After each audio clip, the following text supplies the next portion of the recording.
Hi guys! Welcome to my channel. For today's video, magluluto ako ng aming lunch, which is sinigang. Dahil actually, hindi ako masyadong okay. I'm not feeling well. Dahil meron akong ubo at sipon at napagod na akong kakaubo. Nabingi na lang yung tenga ko. Kaya gusto ko ng sabaw right now. Kaya sabi ko kay mama, bili kami ng baboy and then ako magluluto ng sinigang dahil isa din sa mga specialty ko na ulam na pag ako nagluto masarap. Walang halong eme. Samahan niyo lang ako magluto today ng aming lunch. And actually late lunch na to dahil it's already 1:30 PM na. So, samahan niyo na akong magluto. Lagay na natin ang ating sibuyas. Ay!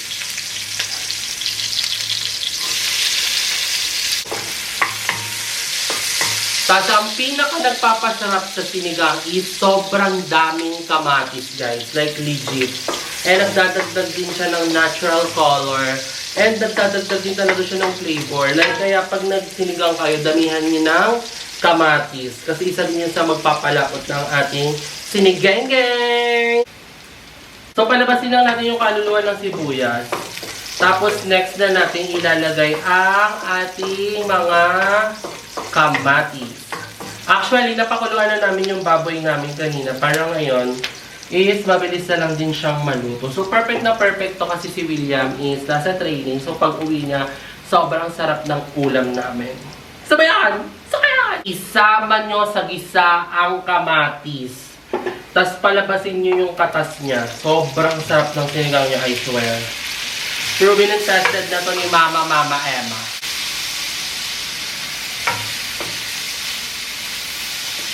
Pasensya na pala guys, wala tayong upload kahapon.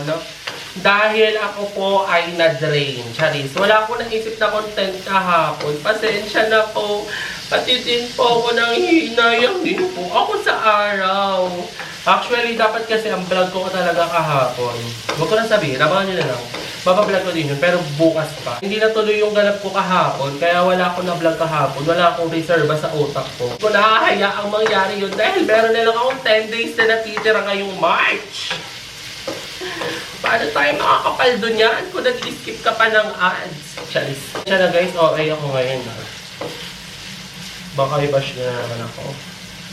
Bash lang ng bash, huwag kang mapapagod. So, ganyan. Palabasin nyo lang yung katas ng tomato. Wow! Parang nasa langit lang. Hello! Ngayon naman, ilagay na natin ang ating pinakuluang baboy. Tara!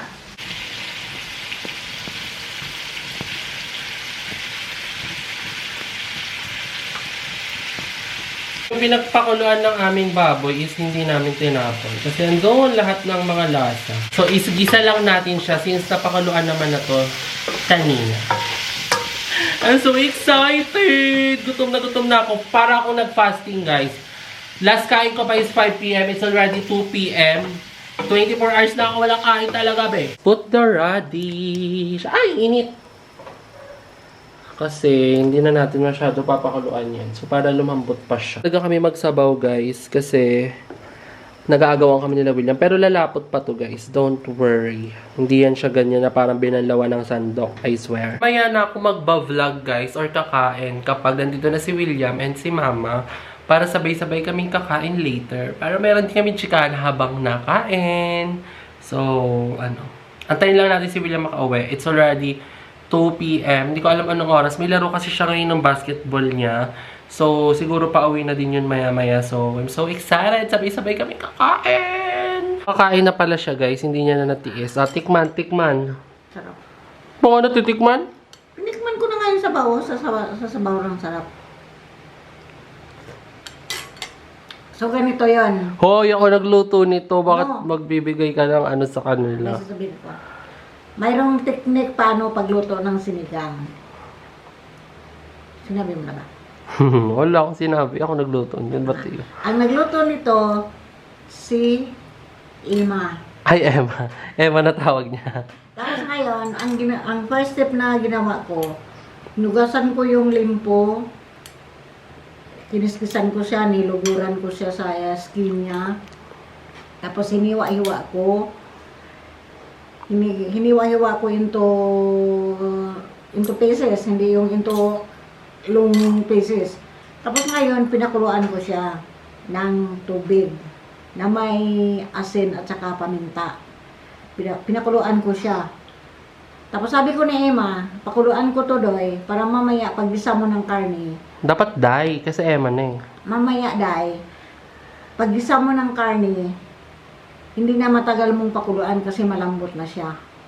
Ganito ang unang ginawa ko. Instead na igisa mo yung karne na hindi pa napakuluan, matagal ang proseso noon. Pero pag napakuluan mo na siya, madali na lang kasi luto na siya eh. Yun ang itry ninyo. First Ba't doon ka try ko nakatingin? ito. Ito yung camera. Duling ka ba? First try ko ito. Inano ko lang. Sariling recipe. Matagal ko na ginagawa yun. Mm. Let's taste! Ako ang gusto ko talaga dito, kangkong, tsaka radish. Ano naman doy, ang tigas ng kanin. Kulang sa sabaw. Flag na nakuha mo, yung ako naman hindi. Sarap! Lame! Yun na akong magsariling Gusto. bahay. Kaya ko nang magluto.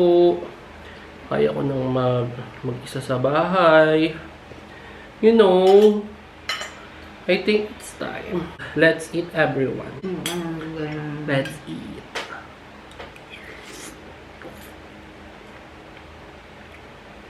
Sarap! Masarap talaga. Grabe.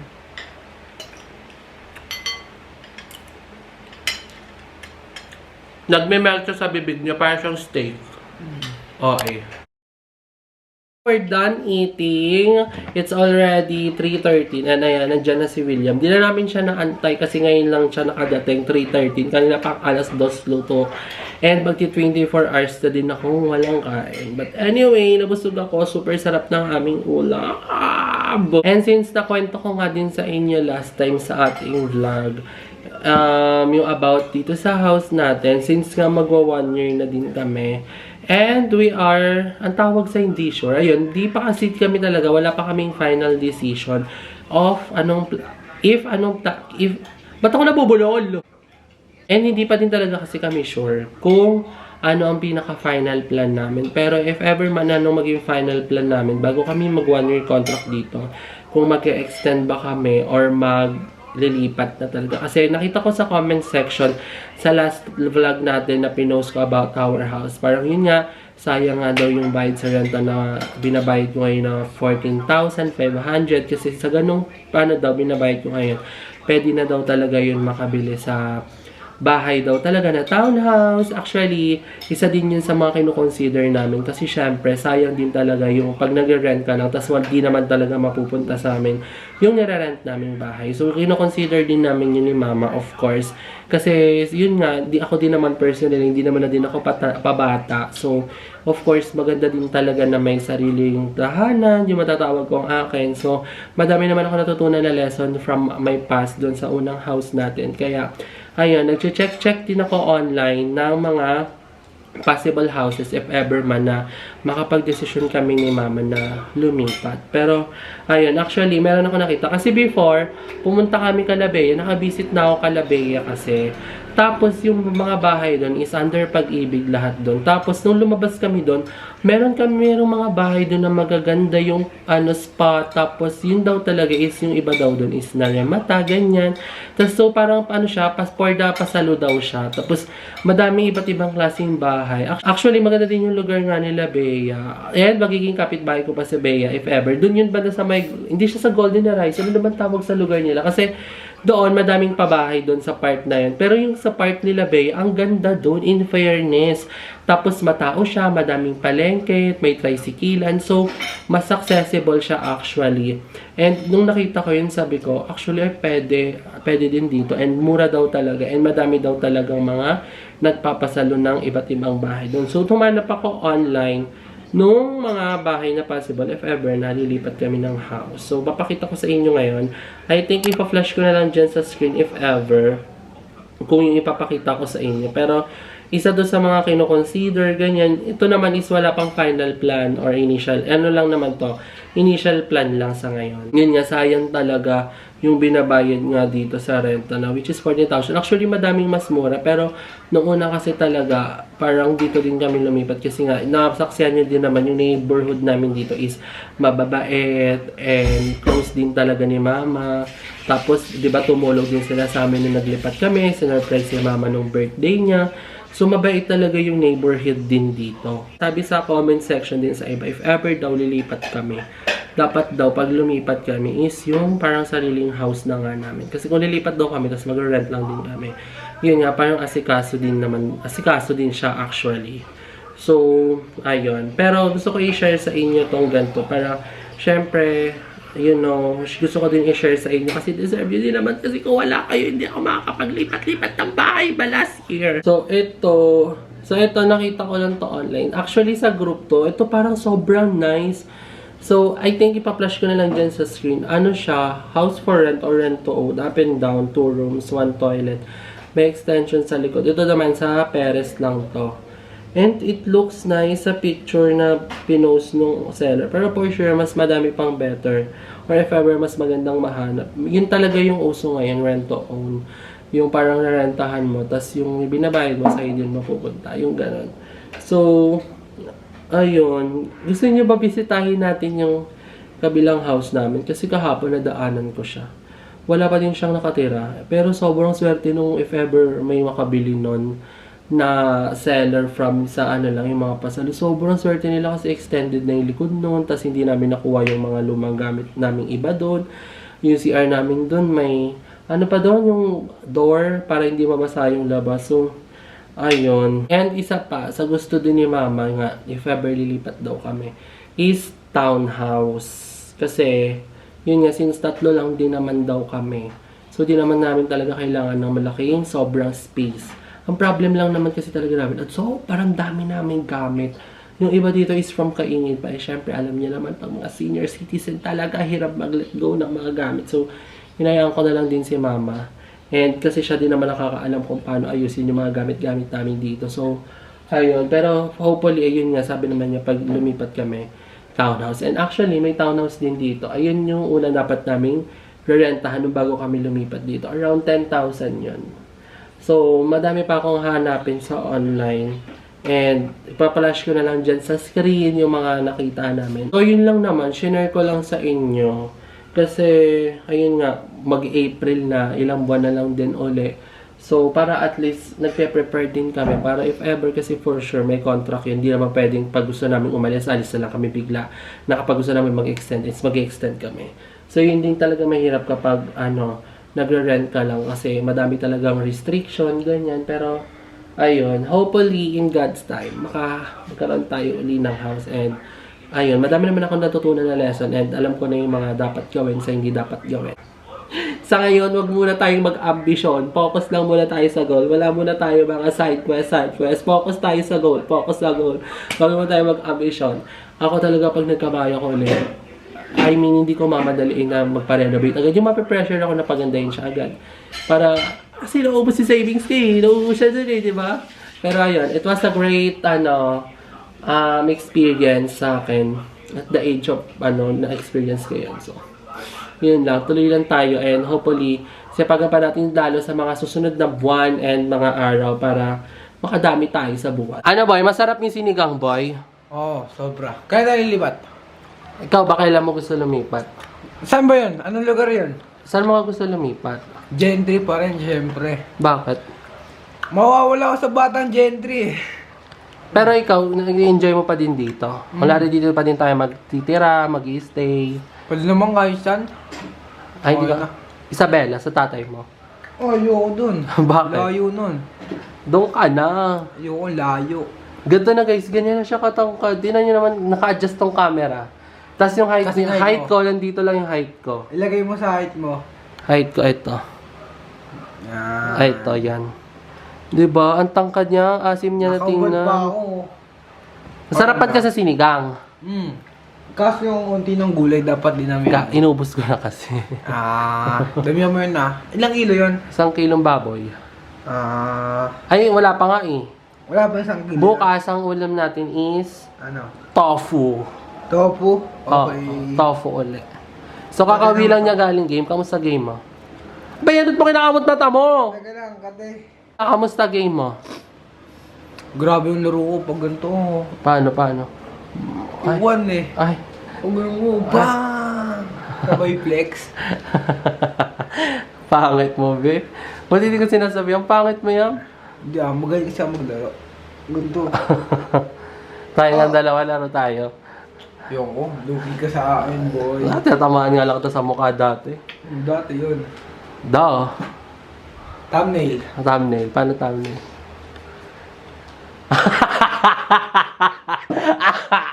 Oh, ganun ba yung thumbnail? Parang nagulat. Oo. Siyang turo nun. Ikaw, kunwari may hawak, plato. Ganun. Paano pag malungkot? Iyak. Pinagalitan, ganun. Masaya. Ay, gano'n. Siyang turo nun. Ikaw. Ay, ako ba? Uto-uto ka pa nun. Boy, magbablog tayo, boy. Ewan ko. Ewan ko sa trip nun. Teka, intro tayo. Hi guys, so ngayon pala tayo ay pupunta sa court at may mga kasama akong dalawang tropa. Ang kukulit nila guys. Tara, dito tayo pupunta sa court. Pupunta na kami sa open court at kasama namin mamaya si Tito George kasi si Tito George ay magbablog. Oh! Hindi ko makita guys. Alam mo So, update ko na lang kayo guys kapag andun na kami sa court. Bye! So, ngayon guys, tayo ay papunta sa court para tayo magti 3 AM vlog Tinan mo naman pre. Kilala si Bon. Grabe, 3 AM.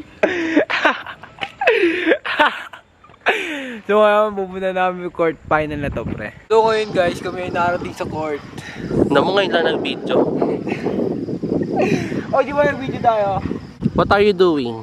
Mag-ensayo kahit gabi na. So, kasama mo? Mga tropa, paita kayo par.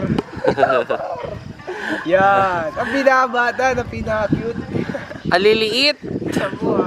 Tara, let's go. So, nandito sila ngayon sa may open court. Sa likodan lang ng bahay namin to. And tatlo lang sila. Ewan ko bakit gabi na sila magti-training. Pero, ganyan yan si William. Kapag after ng laro or training, magti-training pa yun uli dito sa bahay. Sinasamahan niyo yung mga tropa niyang mga maliliit. Or matangkad lang talaga siya. So, tingnan natin sila mag-training. Training na, boy. Teka lang, inayos pa. Bakit sila nag-ayos? Ano yung mga bata mo? Taga dito din sila? Okay yan, Jay. Pakita sample, dali. Lakas naman ang hangin dito, perfect. Para magano lang kayo? Ay, parang siya yung coach, Kerry. Ina-apply niya yung tinuturo sa kanya sa Tagaytay. Ba't walang court dito? Ay, walang ilaw. Hindi naman kami nagbayad eh. Ay, may ilaw ba to talaga? Oo. May bayad? Gaw muna yan, pakita mo muna kasi. Dali sample. Mag-i-stretching po muna sila guys, pero ako nag-stretching na ako kanina. Kanina bago ako umalis sa bahay, kaya ito, magaganto muna ako. Pakita mo.